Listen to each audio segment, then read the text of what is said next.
Hello and good morning, good afternoon, good evening, good night. Whatever time you're listening to the industry podcast, Call Yourself a Wholesaler, welcome along to episode 6. A really important episode, this one. Amongst others that we've had 1 to 5, this one for the current status in terms of regulations, but also what our customers want to hear. Episode 6 is a really good one. I'm going to introduce the podcast with our usual update on lamps, but on the guest section, we have got everything you need to know about the latest update with the regulations. Some really interesting topics, really interesting points in changes that are coming up very soon in the near future, but also in the long-term future as well. So, what's going on with lamps at the moment? So firstly, I hope everybody has had a great summer. It's been a long summer. It's been a difficult summer in terms of where we are in terms of business. Everybody seems to have definitely had a holiday this year. So I hope you've all had a great break. And I hope we're all ready for the next few months ahead as things get back to normality. A couple of things that are coming up very, very briefly in terms of what lamps are doing in September and in the future. I just want to share with you a couple of things now. So on the 11th of September, we have our annual calibration day. So please ask your local representative or pop into your local branch to find out more details on that. But that is on the 11th of September. So we are talking less than 2 weeks away now to get yourself into the branches and get your meters calibrated. We turn the meters round within 24 to 48 hours on calibration, so it's not a long process, and you also get it at a discounted rate because we're doing it as a group calibration service with the supplier. So a reminder, 11th of September is our calibration day. On the 12th and the 13th of September, lamps have a stand at the ELEX show in Coventry. This is the first time we've ever done anything like this. So it's a big thing for us at Lamps. And we are opening the show or going to the show by launching our new online renewables platform. So please do come along to the show. Coventry's not a million miles away for most of us. There'll be loads of other stands there, including people like DeWalt, Milwaukee, Lutron, Wago, etc. There'll be tech talks as well. There's a cafe there to pick up coffees and bacon rolls. And we are right next to the cafe area and the training centre. So please do come along and visit us where you can understand more about lamps, but also more about our online renewable platform, which is being launched, as I say, on the 12th at the show. On the 19th of September, we have an open invite, effectively, to the Lutron Customer Experience Centre in central London, near Liverpool Street. I've been before. It's a great experience. It gives you everything you need to know about Lutron. It highlights all of their controls that are available within Lutron, so it's not just lighting. They do review other things like how it works with Alexa, but also how you can control your blinds. So if you do have some residential property work coming up soon, or even some hotel work, bed and breakfast work coming up soon, Lutron might be a good fit. So this is a free of charge day. Drinks and food are provided on the day as well. And we are taking as many customers as we like up to Lutron on the 19th of September. It's an afternoon event. It begins approximately 1:30 and will be done in the Experience Centre by 4 p.m, where after that we will go and socialise and have a few drinks and some food. So a great day to understand new technologies in a market space which may not be as buoyant as what it was 12 months ago. This might be the avenue that you want to pursue. Please ask in your branch for more details. And lastly, we are holding a training day on the 2nd of October in our Bicester showroom on CCTV and security products. Lamps have partnered with Ajax, the CCTV and security company that are new to the UK market space, and we are going to share all product training and technical training with Ajax on the 2nd in our Bicester showroom. Again, please ask in your branch for more details, but this is another opportunity, whilst things aren't as great as what they used to be in the market space, to explore other avenues. And Ajax as a product, the reason why we chose to partner with such a new, fresh company into the UK market space is because of how they are going to market and how their products look. Their products and packaging are designed by an ex-Apple employee. So as you can imagine, everything looks smart, feels smart, but it's also very easy to set up and very easy to use. It's a product that we have in our branches as well. So we do have a couple of our branches where we can demo it. And in the future, as of October, we will be stocking the product to support the demand too. So again, please go into our branches and ask about all these great things we've got going on. The calibration day on the 11th, the Elex show on the 12th and 13th, the Lutron customer experience day on the 19th in central London, and the CCTV and security training day on the 2nd of October with Ajax. Please do come in and ask your branch or your representative for more details. So I'm going to pass over now, straight over to the guest part of the podcast. As I said, this is all about regulation update, Amendment 3 updates, and going into Amendment 4 in the future.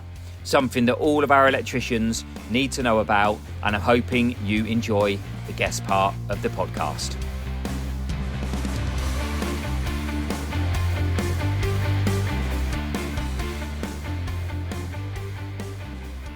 Right, hello everybody, and welcome to the guest section of our industry podcast, Call Yourself a Wholesaler by Lamps Electrical. Episode 6, and this, as I say, is the guest section, and I'd like to welcome Jake Green, and Jake is here today to talk to us all about the regulation changes coming up, or have been implemented, but also coming up in the future. Jake, introduce yourself. So I'm from Scolmore, the Scolmore Group, so you may know us. We've got Click, Avaya, Unicrimp and ESP. They're our 4 main brands. Yep. And I'm the head of technical engagement for the group, which basically means going around looking at anything technical that comes from the business, whether that's the information or the videos or just anything that pretty much reaches either the wholesaler or the contractor, making sure it is technically correct. Along with the rest of my team, we do that, which it sounds pretty straightforward, but there's a lot of complications to it.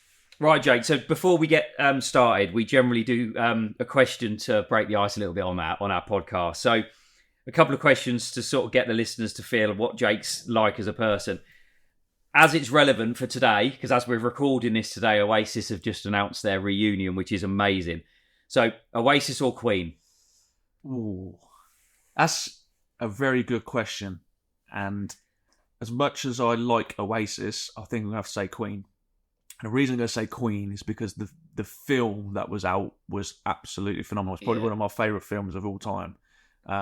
So yeah, I'm going to go for Queen. Oh, good. It's a tough choice. 2 more. Fry up or roast dinner? Oh, that's even better of a question. I'm going to go roast dinner because I could eat roast dinner every single day. Yeah. At least it's not that unhealthy. Yeah, brilliant.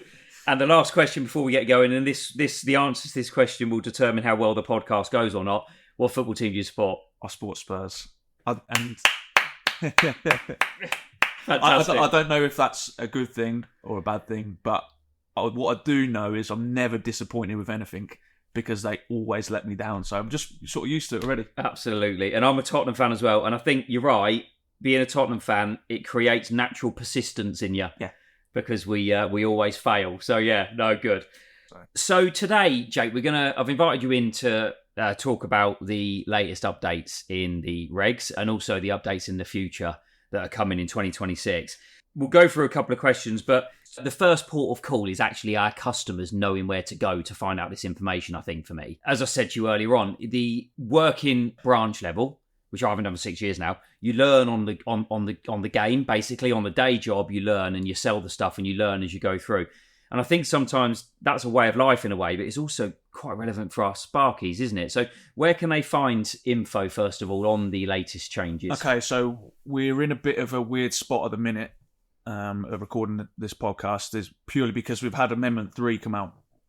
Now, Amendment 3 was one change, which was one regulation, and two definitions, which was to do with bidirectional, which we'll go on to in a little bit detail a little bit later. Yeah. But now we're looking at Amendment 4, which is going to be released in 2026. So currently it's out for draft of public comment for people to sort of engage with, and you know, anything that we do is always get the contractor or whoever it may be that's reading regulations to engage with the standard, and they can do that by going onto the BSI Standards Development website. BSI Standards, yeah? Yep, so Standards Development website, making sure that you go in there, log in. It's free to do. You don't email you or anything like that. You can go on, download the latest draft, and then you can comment if you don't like something or you want something to be changed because it doesn't work with the way that you're doing your contracting business, or whether you're doing design, whatever it may be. But you can go on there and comment and say, you know, this needs to change, or we need to change something like this. Structure a comment that's reasonable. Yeah. Not just, I don't like RCDs, because, you know, the committee are going to look at that and go, well, RCDs are a life-saving device, so why would we take them out? So it needs to be something that's structured well for the committee to look at. But what I do know is about the standards, having some people, you know, chats with some certain people, all the comments do get looked at, and they all have to be addressed. So they can't just dismiss them and say, we don't want to even entertain that anymore. We're not even going to look at your comments. They have to be looked at by the committee. And there's another standard, which is called BS0, which dictates that. Okay. So that's good to know, because I think this is, excuse my knowledge on this, but this is fairly new. Before, the customers couldn't have their, the electricians couldn't have their say as such, could they? This is something it's been around for quite a while now. Was it? Okay. Yeah. And it's always been a thing. You know, I've been doing this type of arrangement, working with regulations for sort of nearly 8 to 9 years now, and it's always been a thing where they can go on and comment, but people generally don't, because they feel maybe a bit afraid that they don't want to make a mistake, or they don't want to come across as saying, you know, something negative. But the whole idea of it is that standards need to develop, technology develops, so we need to change things around, fit the regulations around it. And sometimes the people that are on the ground that are doing the work, they see something that actually doesn't work in that type of world, where they're writing out a regulation. Yeah. Someone's sitting there going, right, I think this is the right thing to do. This makes complete sense. And then when it goes out into the real world, people are like, that doesn't even work. Yeah. You know, we can't work with this regulation. So that's the valuable feedback. And the same for, you know, us as a business at Scolmore. You know, we always ask for feedback on all of our products, good or bad or indifferent, making sure that we get the correct product for the correct market. Exactly. And I think it's the same in business all round, isn't it? Authority where the information is, to a degree. So the Sparkies have got the info. We need that commentary coming, filtering back up the line rather than coming down the line, don't we? So yeah, really key point. So I think the message is get onto the Standard Development website and get your comments in, and anything that you feel is a stupid question isn't a stupid question. It's good. And also as well, there's a level of preparation for the contractor, because, you know, 2 years time, well, we're 2024, so 2026 when it does land, they'll be ahead of the game. Yeah. And we always look for a competitive edge against people. So whether it's somebody that comes into the wholesaler that you speak to, or, you know, contractors on the road, there's always that little bit of one-upmanship on people, making sure that they can get to the top level of understand their regulations. So again, it's another opportunity to sort of further develop your business, making sure that you're ahead of the game. Yeah, brilliant. Good. So Amendment 3 then. So talk to us about the developments and updates on Amendment 3. So as I say, it's one regulation and two definitions. Yeah. And this is all to do with bidirectional, ensuring that we take account of both directions of power flow. So if we're working with PV, EV or battery systems, there is a chance that there could be power going both ways. So you imagine it comes in from the grid, goes up into your mains consumer unit, and then from your consumer unit goes up to your PV system, for argument's sake. But when we lose the supply, there could be an opportunity for power to go back the other way, because the panels are still generating for another 5 seconds before the inverter disconnects. Yeah. Now, there was a bit of an issue or concern that if there was a fault at that time where we lost the mains, there could be an issue with the devices in the consumer unit. Okay. So us as manufacturers have done some development. We've looked at it, took it away, sent it to the factory, said, well, this is what we need. And we're not the only people that are doing it. There are lots of manufacturers that are making sure that their devices are bi-directional, being able to take current flow in both directions. Yeah. You can do that by addressing and looking at the device itself, because there will be certain markings. And again, obviously, we've not got any visual aids here. But there will be some guidance. We've got some guidance. We've got an article that's coming out soon, which will tell you exactly what you need to be looking for when it comes to a bi-directional device. So that's Amendment 3. Right, fantastic. Okay, good. So one change, but long term, as you said, 2026, there's more coming, Amendment 4. So this is sort of like, again, really good for our listeners to understand is what's coming in the future. So talk to us about Amendment 4 in 2026, Jake. So the proposed changes, and look, these are just some of the ones that I've picked up from the draft. There's lots of stuff around power over Ethernet, which is going to be a big thing. I'm hoping that's a big thing, especially for us as manufacturers. It'd be nice to see some development on some lighting, maybe over power over Ethernet. You've got bits and pieces around high-risk buildings. So the regulation around AFDDs, so art fault detection devices, is going to slightly change from higher-risk residential buildings to higher risk buildings, or proposed to change, which is aligning itself with another standard. So not too much in the way of that changing, but there will be some change. Regulation 422, which is to do with protected escape routes, that's going to be redrafted, but it's going to be looked at to ensure that people who are working in large buildings, so whether that's high-rise buildings or hospitals or whatever it may be, where the cables need to be installed in such a way that they're outside of the protected escape route. Another change that's likely to happen is around eddy currents. And eddy currents are where there is basically electromagnetic disturbance, where you have two cables going through two separate holes and they create a field, an electromagnetic field, and they can oppose each other, which causes some damage. But they believe that under 200 amps, it's not really an issue. Therefore, we're going to see a slight change there as well. One of the other interesting changes that looks, good in practice is around EICRs. There's now going to be, or looking likely to be, a change where somebody that's doing an EICR has to write up a report of that installation. And what that's going to do is allow people to understand what's been tested, first and foremost. Yeah. And it's also going to give them a clear understanding as to what the inspector of that property is seeing. So they will look at it and they'll go, right, okay, well, I think that this property needs rewiring or whatever needs to be done. And they can visualize the points and the steps that they've looked at to come up with the result that they've come up with, whether it's unsatisfactory or satisfactory on the installation. Because there's times where people put a 2-year next inspection on the house, or whatever it may be, and they need to understand the reasons why they've got to the 2 years. Yeah.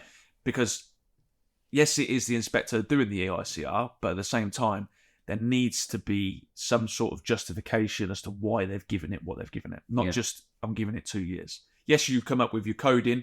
Yes, you come up with your results. But a personal statement just lets people know what they've been looking for, or what they've been looking at as well. And just again for our listeners and for my sake, really, is what is an EICR, or what does it stand for? So, Electrical Installation Condition Report is what it stands for.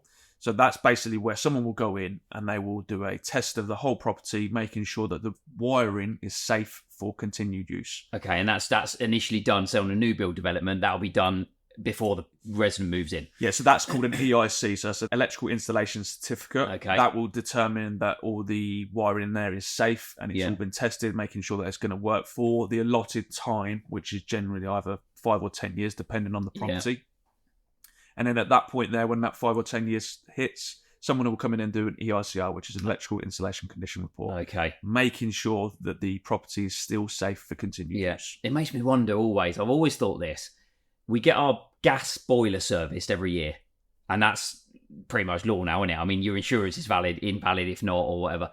But why don't we test our fuse boards every year? Probably because they don't really have much interaction.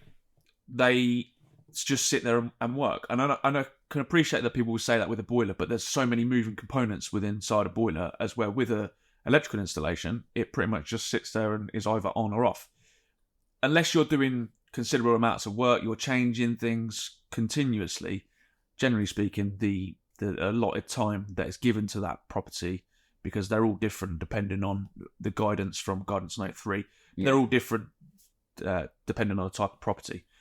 There's no real need to do that. The other change that's likely to happen is a Chapter 81 as well. So we saw Appendix 17, which was energy efficiency. That looks like it's going to move to Chapter 81. And if you're not familiar with Part L of the building regulations, that's going to be something that you need to scratch up on. Okay.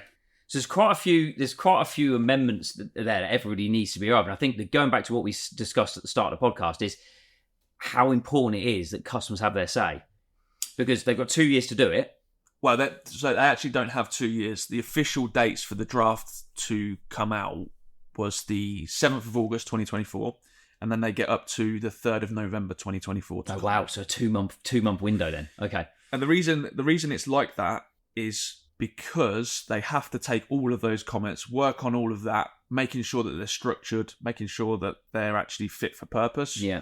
And that takes a long time. There's a lot of regulations. The book just keeps getting bigger and bigger. Yeah. I've just mentioned Power over Ethernet. We're also going to have a battery section to cope with the battery storage, because that's needed. We've got Chapter 82, which is to do with prosumer installations, and that's all about generating electricity both ways, and making sure that we use some from the grid and then someone generates it. There's just continuous amounts of development within the standard and within technology as well. Yeah. We are evolving. We have to support it with regulation. So the book is just going to get ever bigger. And there's a lot in there around the renewable energy sector, which is obviously, big at the minute, and that's going to continue to grow, isn't it, as that evolves? Because as you say, technology, it will soon be like buying a TV. Once you bought the product, it'll almost be out of date. It'll soon be like that, won't it? And I think we've seen that, with certainly from the words that I've heard from wholesalers with the prices, really. That's right, yeah. Of products. I was installing PV it's about 15 years ago. Yeah. And the price that we were paying for it was, someone would get an installation for about 16 grand. Yeah. You can come in here into wholesale now, and I don't know what they are roughly because I don't deal with the prices, but from what I've heard, is they're stupidly cheap now. Oh, it's completely changed since then. Yeah, and as you say, the technology as well. Yeah, it's massively changed. But good. So there's a lot in there for everybody to take in, which is great. And as you say, visiting that standard development website, having a look at what the changes are or what the proposed drafts are, and customers having their say in the next 2 month period is crucial. But you guys, and you head up training, don't you, Jake, as well? To talk to us about a bit of the training, how sort of Lamps and our customers can get involved. So we develop quite a lot of CPD, and that really is just going around the country. Myself and the rest of the guys in the team will go around the country talking to contractors, talking to consultants, basically anyone who would listen. Yeah, quite frankly. But yeah, we're set up to do that. We're not. I'm going to say this quite openly because I say this all the time. We're not targeted against anything. So yes, you might think that we're salespeople. We're not salespeople. Yeah. We just want to help people understand the regulations, ensuring that when they are doing their designs or whether they're doing their installations, they're fully compliant. Mm-hmm. And that's the big important message from the Scolmore Group, is to ensure that everybody is doing something correctly and making sure it's compliant. And that's what we're here for. It's just to really to develop that on. And we do accredited CPDs. We're also in the mix of doing online learning management systems, ensuring that people can learn about our products as well. Yeah. So it's very varied in what we do for the Scolmore Group. But what we do know is that we just want to make sure that people are getting the information and the correct information without any particular slant on it. And we're coming from a technical angle. Yeah, your technical neutral angle. So this, you could argue, would be a great time in the next 2 months to hold a CPD somewhere so our customers can have their say and really understand it. Absolutely. If that's something that Lamps wanted to do, whether, they wanted to get people in a room, and, it'd be great to have people come down and listen to a few regulation changes. We'll go into a bit more detail. Yeah. And, if that's something that you guys want to do, then we're more than happy to. Yeah. Watch this space, because we will do something. I think it would be definitely beneficial for our understanding, but definitely our customers. So we'll look at that. So, we're coming to the end of it now, Jake, and thank you very much for the info. And I appreciate there's a lot to take in there. So what we've discussed there is a lot of detail. So really, really good stuff. And as you say, it's forever building, evolving and changing and what have you. So if anybody wanted to sort of like understand it a little bit more, so just go through the contact bits again, as well as your contact details. So we've got the SGTV, which is our podcast that we do on our channel. SGTV, yeah? SGTV on YouTube. You can go on there. We've got bits and pieces on there about our products, about regulations, just general chat, similar to what we're doing here. Yeah. So if you wanted to sort of scrub up on who we are, then that'd be great. But if you want to get in contact with us because you've got some technical questions, speak to your local rep within your areas. And I guess you can get their contact details through the wholesale branch. Absolutely, yeah. And then they'll pass them on to ourselves and the team, and we'll try and do our best with them and help you the best we can. Alternatively, you can call at the office. We've got a helpline, a technical helpline. So if you've got any questions around regulations or our products, you can get in contact with those as well. Yeah, okay, fantastic. I've got a question to finish off with, just to finish the podcast. Go on. If you had the choice to sit down with one person to have a meal with, whoever you wanted, who would it be? Tom Hanks. Tom Hanks? Yeah. Just to ask him about Wilson. How's Wilson doing these days? or Buzz. Yeah, or Buzz, yeah. Son's a mad Toy Story fan, so yeah, it'd be nice to get down and ask him how that was as well. Brilliant. Great show. Right, thanks, Jake. Really appreciate your time. And look forward to seeing you soon at these CPDs. No worries. Thank you very much. Thanks again, everybody, for listening to episode 6 of a industry podcast, Call Yourself a Wholesaler. Please look out for future episodes that are coming up. We've got a big episode coming up, reference the Easy charger points. Easy are now the largest European EV charger manufacturer. And also, we've got an exciting episode regarding our launch of our Evergy online renewable platform. Stay tuned. Thanks for listening, everybody. See you soon.